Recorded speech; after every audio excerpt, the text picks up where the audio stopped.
Lo que vamos a ver ahora, como les había dicho,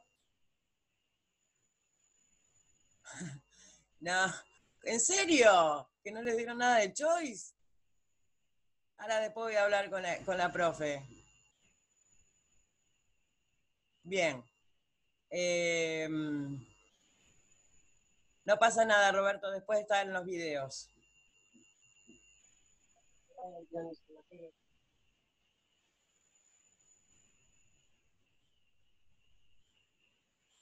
Bueno, como les decía, vamos ahora, en esta segunda parte vamos a ver tres fármacos, tres AINES, perdón, dos AINES, que se usan mucho, que se venden mucho, y vamos a ver qué es lo que ocurre. El diclofenac. El diclofenac obviamente es uno de los fármacos que también, en la época que yo era joven, deportista, estaba siempre lesionada porque jugaba al hockey, y el diclofenac era prácticamente exclusivo de traumatología. ¿eh? No se usaba para otra cosa que no fuera para traumatología. Después, obviamente, la industria farmacéutica lo fue tratando de meter, porque obviamente es uno de los AINES con mayor potencia antiinflamatoria, sobre todo, y analgésica. No tiene efecto antipirético. ¿Se acuerdan de lo que hemos hablado ayer? Esas eh, aclaraciones con respecto a la eficacia, ¿no? de cada uno de ellos. ¿no? Algunos van a tener más eficacia para alguna de las tres cosas que hacen, y otros no tanto. Es un excelente analgésico y un excelente antiinflamatorio, para cualquier tipo de proceso traumático, reumático, lo que sea. Acá también les dice que para infecciones dolorosas e inflamatorias de garganta, nariz, oído, etc. Pero, ojo con esto, porque acá les habla de infecciones, ¿eh? Por lo general, como les dice ahí, una faringoamigdalitis, la famosa angina con placas. Esto no me la va a curar. ¿eh? Es una patología bastante dolorosa, todos hemos tenido en algún momento una angina con placas y sabemos que es muy dolorosa. Y obviamente el diclofenac no me lo va a curar porque para eso se necesita sí o sí un antibiótico, porque es una enfermedad bacteriana, pero, como para aliviar un poco el dolor, ¿no? Que son bastante dolorosas, se puede utilizar el diclofenac. Lo mismo para una otitis. Si alguna vez tuvieron otitis, el dolor de la otitis realmente es horrible. Obviamente con una otitis tampoco me lo va a curar, pero sí me va a permitir por lo menos tolerar el dolor hasta que el antibiótico haga su efecto. También se utiliza mucho para la dismenorrea, que es lo que yo les decía que tiene, o sea, que la menstruación dolorosa, y para el dolor posoperatorio. ¿Cuál es el inconveniente? ¿Cuál es el inconveniente con el diclofenac? ¿Eh? Seguramente los chicos que trabajan en farmacia saben que la caja dice venta bajo receta. Excepto los de, o sea, viene el diclofenac, perdón, también vienen varias dosis. Creo que 25, 50 y 75. El más utilizado suele ser el de 75, el de 50 también, y el de 25 es el único que es de venta libre. Los otros son venta bajo receta. ¿Por qué? Porque este es uno de los AINES más gastrolesivos. A veces con tomar un solo diclofenac, me duele la cintura, me voy a tomar un diclofenac. Olvídense de tomar mate ese día, con uno solo. Es extremadamente gastrolesivo. Y obviamente todo lo que sea gastrolesivo debería tratar de evitarlo. Y esta restricción suele ponerse con el tema de la venta bajo receta.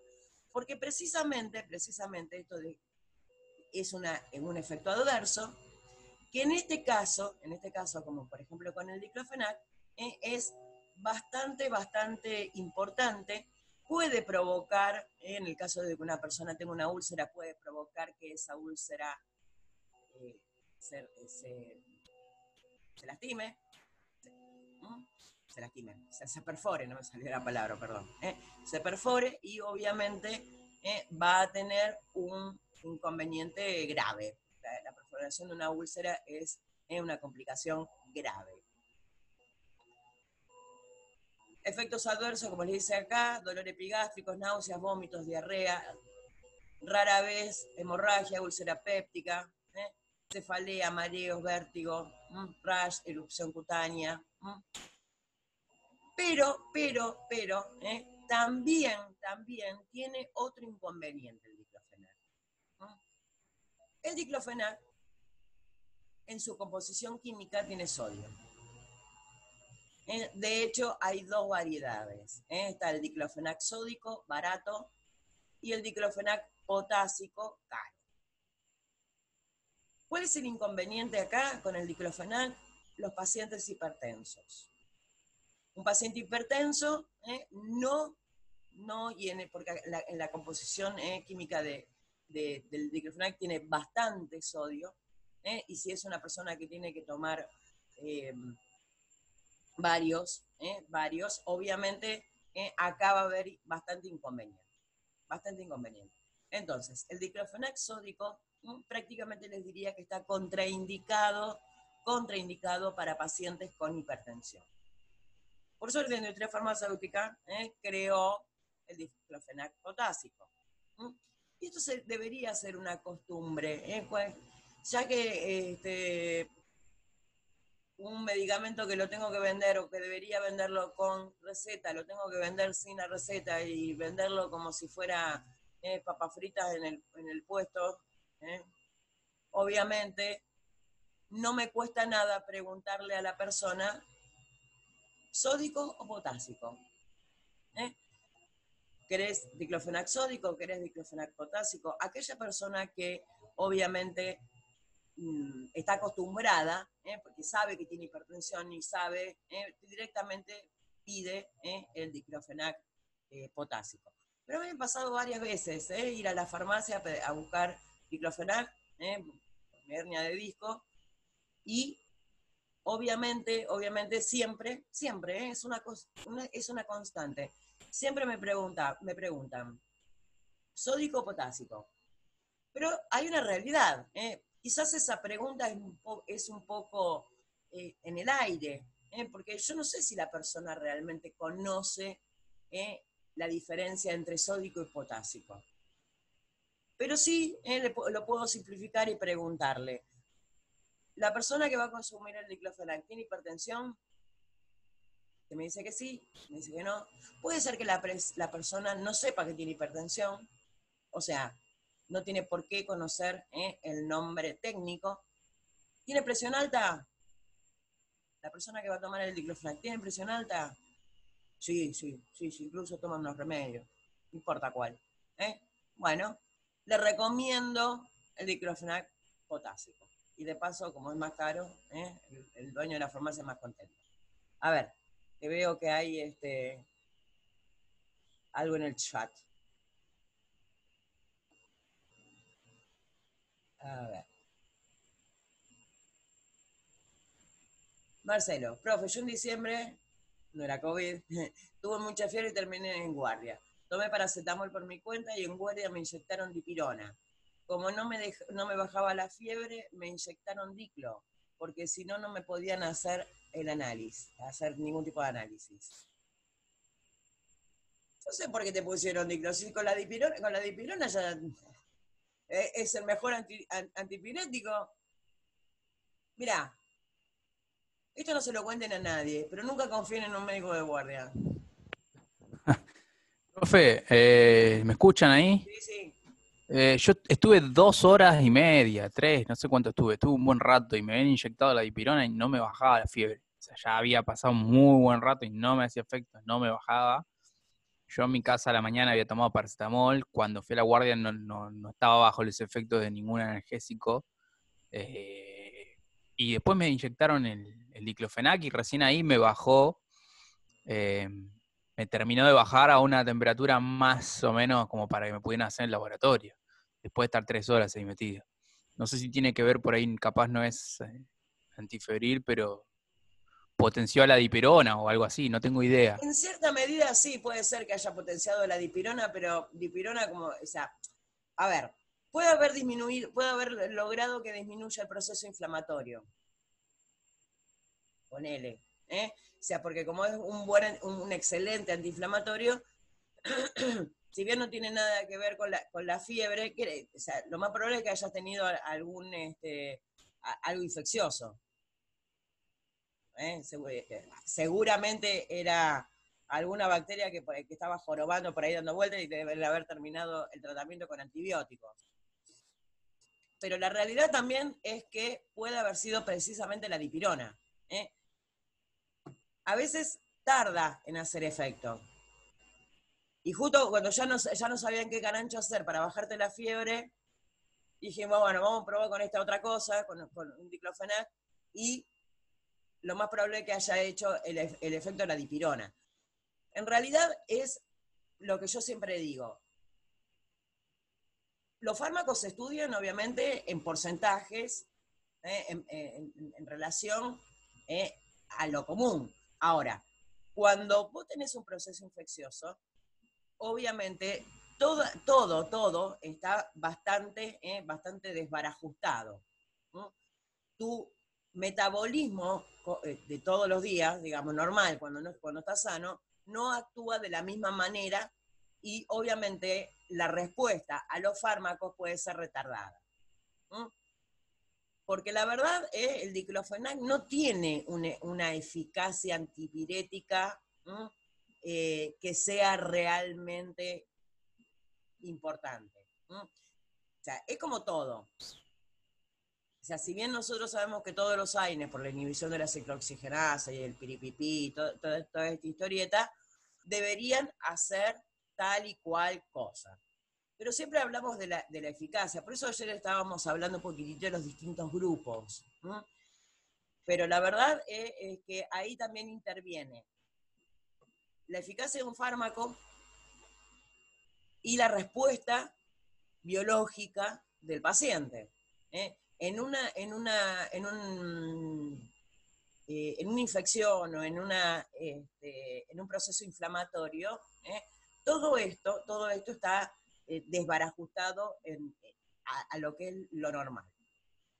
Y si bien nosotros vimos, o sea, dentro de todos de los mediadores de la inflamación, vimos a las prostaglandinas, la histamina, que eran quizás los más importantes con respecto a la farmacología, también hay otros mediadores que precisamente van por otros lados y también actúan aumentando la fiebre y todo ese tipo de cosas.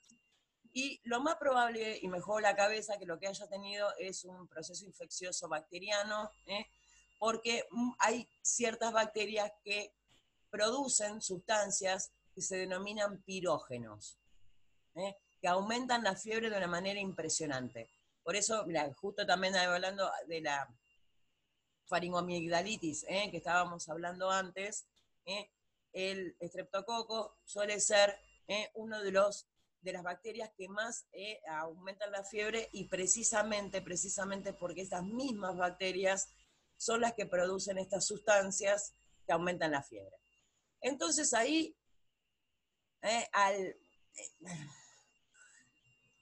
al hacer todo ese despiole, es donde termina siendo más compleja la resolución. Y por el otro lado, también la misma situación de dolor, porque cuando tenés fiebre alta suele haber dolor, ese dolor corporal generalizado, los chuchos de frío que también hacen que tenga todo, provoquen todo un malestar bastante importante. Quizás en lo que vos decías, lo del diclofenac, que lo haya potenciado, quizás no, pero sí ha podido, que haya aliviado un poquitito todo ese proceso inflamatorio y eso haya ayudado a disminuir la fiebre. Pero cuando nosotros hablamos un poquito acá de la eficacia con respecto a cada una de estas tres cosas, es que obviamente yo no me voy a tomar un diclofenac para bajar la fiebre. O sea, no sería nunca de primera elección, básicamente. A ver, Stephanie, eso iba a preguntar, jajaja. Es diferencia por lo de los hipertensos y el diclofenac. O también cada uno es para cierto tipo de dolores. No, no, Stephanie, el diclofenac sódico y potásico es por el tema de la hipertensión, nada más. O sea, actúan de la misma forma, tienen la misma eficacia, es por el único motivo, por el tema de la hipertensión. Marcelo, ¿hay alguna preferencia entre las sales para dolores crónicos y agudos? No, tampoco. Cualquiera de los dos, tanto el sódico como el potásico, sirve tanto para lo crónico como para lo agudo. Antonella, ¿hay mucha diferencia entre potásico y sódico en su acción farmacéutica? Bueno, no. Preguntaron más o menos lo mismo todos con distintas formas. Tenía la presión un poco alta también. Estabas hecho pelota, mijo. Y tenés 33 recién. Bueno. Pero no, básicamente la diferencia es por el tema de la hipertensión. Los dos tienen la misma efectividad. No, María Cruz, el diclofenac no da sueño, pero sí en el alivio de cualquier inflamación molesta, uno después se relaja. Cuando desaparece el dolor, cuando desaparece ese proceso inflamatorio que es bastante molesto, ante una situación dolorosa, una situación inflamatoria molesta, está tensionado y cuesta dormir, obviamente después de tomarlo uno se relaja y se puede dormir, porque aparte también provoca cansancio este tipo de situación. Más que nada por eso, pero no tiene ningún, o sea, no es un efecto adverso que provoque sueño. Bien. Contraindicaciones, obviamente úlcera gastrodenal, hipersensibilidad al diclofenac, bla, bla, bla, bla. Bien. Precauciones y advertencias, el paciente con trastornos gastrointestinales o con antecedentes de úlcera, con trastornos hematopoyéticos, afecciones hepáticas, cardíacas, renales graves, deberá mantener bajo control estricto médico. Con respecto, obviamente, a lo que venimos hablando siempre, todo lo que sea gastrointestinal, ya sea gastritis o úlcera, el paciente no debería consumir diclofenac precisamente porque el diclofenac es uno de los más gastrolesivos. Con respecto a los trastornos de la coagulación, cualquier persona que tenga trastornos de la coagulación no debería consumir ningún AINES. No importa que sea un paracetamol, que ya nos había dicho que actuaba poco con respecto a la antiagregación plaquetaria, pero bueno, toda persona que tenga algún trastorno hemorrágico no debería consumir ningún tipo de AINES y obviamente, o si lo tiene que tomar, porque obviamente una persona, por más que tenga trastornos hemorrágicos, algún dolor en algún momento puede llegar a tener y va a tener, esto lo debería siempre consultar con su hematólogo. Lo mismo ocurre con las afecciones hepáticas, porque bueno, cualquier tipo de afección hepática me hace mucho más lento el metabolismo de cualquier fármaco, cardíacas o renales graves. Con respecto a lo renal, obviamente es por el tema de la eliminación, de la excreción de los fármacos, y cardíaca, bueno, obviamente que es lo que habíamos visto recién con respecto a la hipertensión. Interacciones del diclofenac, administrado en forma simultánea con preparados de litio o digoxina, pueden elevar el nivel plasmático de estos. Pueden inhibir el efecto de los diuréticos. Se ha descrito que el peligro de hemorragia aumenta durante el empleo combinado de diclofenac y anticoagulantes. Bueno, obviamente es lo que estábamos hablando. Obviamente no se puede consumir ni con litio ni con digoxina. El litio es un fármaco que se utiliza para el trastorno bipolar, como estabilizador del ánimo, eso lo vamos a ver a fines del año que viene. Y la dioxina es un fármaco que se utiliza para la insuficiencia cardíaca. Otro problema con respecto a lo cardiovascular. Igualmente dice que no se deben tomar en forma conjunta, simultánea. No puedo tomar los dos juntos, pero sí puedo tomar uno en un momento y otro en otro momento. Y obviamente ocurre precisamente por el desplazamiento de la unión a proteína. El diclofenac tiene una alta afinidad por la unión a proteínas y me puede desplazar tanto al litio como a la digoxina, y los dos son fármacos que tienen una ventana terapéutica muy estrecha. Quiere decir que si yo tomo la dosis justa y viene el diclofenac, me lo saca de la unión a proteínas, se va a transformar en una dosis tóxica. Son dos fármacos bastante tóxicos. Bien, vamos con el ketorolac, otro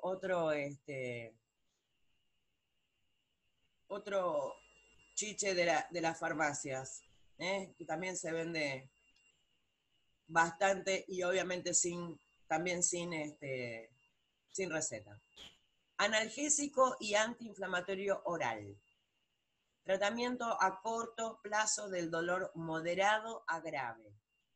Parenteral, tratamiento del dolor postoperatorio agudo, moderado a grave. ¿Por qué les hace esta aclaración? Si es oral o si es parenteral. Parenteral. Aparte de inyectable, ¿qué otra vía de administración se acordaban que era parenteral? Que yo les hice una corrección. El sublingual. La sublingual, exactamente. Y acá cuando nosotros hablamos de dolor postoperatorio agudo, es porque recién salí de la anestesia, y seguramente me va a doler, por eso agudo, de moderado a grave, para esos dolores importantes. Lo mismo ocurre con el vía oral, moderado a grave. Ustedes piensen que si yo lo estoy usando para un dolor moderado a grave, pensemos en la potencia como analgésico. Es uno de los AINES con más potencia en lo que es analgesia. No es tan antiinflamatorio, la realidad es antiinflamatorio, pero no es tan potente como antiinflamatorio en comparación a la analgesia que produce. Ustedes seguramente algún dolor de muela alguna vez han tomado un ketorolac. Yo siempre digo que ahí es donde se transforma de un simple ketorolac a san ketorolac, porque los dolores de muela suelen ser graves, de moderados a graves. Los efectos adversos, los más frecuentes, incluyen las náuseas, dispepsia, epigastralgia, también son bastante gastrolesivos. Ahora, si yo tengo un problema gástrico, ahora voy al chat. Si yo tengo un problema gástrico y necesito tomar un ketorolac porque no doy más del dolor de muela, ¿qué presentación farmacéutica elegiría y por qué? La sublingual, porque no va a afectar lo que es el estómago, directamente va a pasar al torrente sanguíneo. ¿El resto qué opina?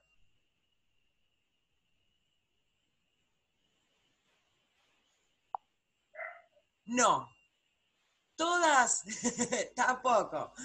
Todas las vías de administración van a seguir siendo gastrolesivas. ¿Por qué? Porque me va a inhibir las dos ciclooxigenasas. No es un selectivo. No es un selectivo. O sea, yo lo puedo administrar sublingual por más que no vaya por el estómago. Lo puedo administrar endovenoso, subcutáneo, intramuscular, la vía que quieran, que me va a inhibir a la ciclooxigenasa 1 y 2, y la ciclooxigenasa 1 y 2 me va a inhibir las prostaglandinas. O sea, independientemente de la vía de administración, va a producir esto.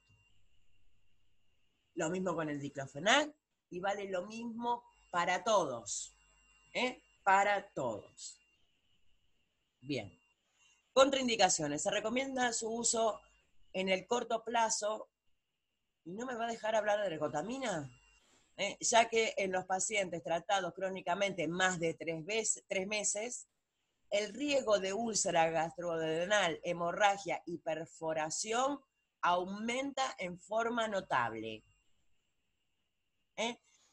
Ya vimos que tanto el ketorolac como el diclofenac son los dos más gastrolesivos. Recomendación, no usarlo, en realidad, no usarlo por más de una semana. Para que después la persona lo use por 15 días, porque nunca nos van a dar bolilla. Voy al chat, a ver qué es lo que preguntan, muchachos. Ah, no, me estaban contestando lo de... Eso otra me hace pensar... Sí, totalmente. ¿Qué significa dispepsia? Acidez, Fede. Dorixina relax. Bien.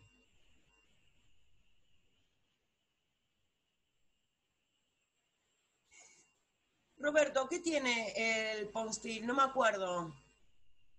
El nombre comercial, yo me pierdo.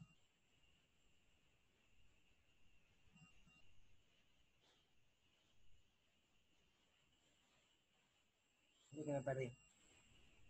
Mefenámico, ácido mefenámico. Vos sabés que lo tengo totalmente bloqueado el ácido mefenámico. No me lo acuerdo. Después se los pongo en el grupo.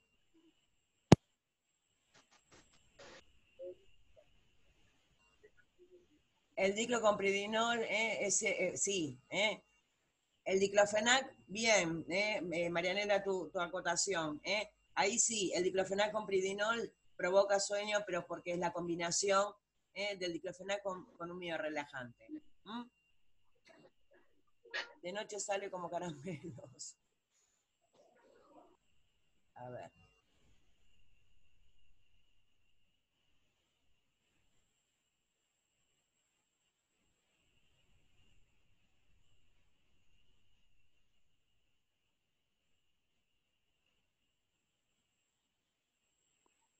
Hola, profe, ¿me escucha? Sí, dale. Bueno, cuando recién empezaba en farmacia me decían, bueno, por ahí si hubiera un dolor de muela, algo, dale Ponstil Forte, por el ketorolac. Me decían. La verdad que ahí me mató porque te digo la verdad, no lo tengo ni siquiera registrado en mi cabeza. El nombre... Claro, es así de Lea, es el medicamento. Sí, después, como te decía, después lo investigo y lo comparto en el grupo de WhatsApp. Sí, también se usa para también mucho para dismenorrea. los dolores menstruales, sí. Sí. es más, yo creo que el uso más frecuente precisamente es para la dismenorrea. De hecho, era un común en mi adolescencia, que bueno, listo. Nos quedan 6 minutos. Quiero hacer un paneo con respecto a que seguramente se nos va a cortar, de cuáles son los que nos quedan. Y la ergotamina, sí, lo vamos a dejar para el jueves porque realmente el tema de la migraña y la ergotamina es bastante complejo. Entonces, obviamente, prefiero dejarlo. Sí, el ketorolac inhibe los dos tipos de ciclooxigenasa.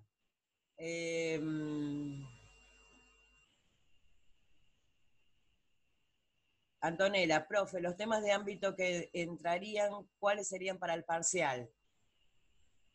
Y hasta ahora, AINES, y seguramente va a entrar la parte de opioides, que es lo que sigue. AINES y opioides, que son los dos tipos de fármacos para el tratamiento del dolor. Nosotros estamos en la unidad de dolor y vamos a, en el parcial van a entrar esos dos. AINES y opioides. Bien, entonces, como les decía, a ver, ¿qué nos queda? Profe, ¿ya dio la fecha? Porque no sé si le dijo en la primera parte. No, Roberto, tranqui, no di todavía ninguna fecha. Porque Gracias. todavía estaba tratando de coordinar con los otros profes para que no les toque el mismo día. Indometacina, y con este cerramos. Es principalmente antiinflamatorio. La indometacina obviamente no me va a servir ni para bajar la fiebre ni para ni como analgésico. Se utiliza para la artritis reumatoidea, osteoartritis, espondilitis anquilosante, bla, bla, bla, bla, y también a veces se utiliza como reemplazo de la aspirina de 100 miligramos. No me pregunten por qué, porque la verdad nunca lo entendí, por qué lo usan, pero bueno.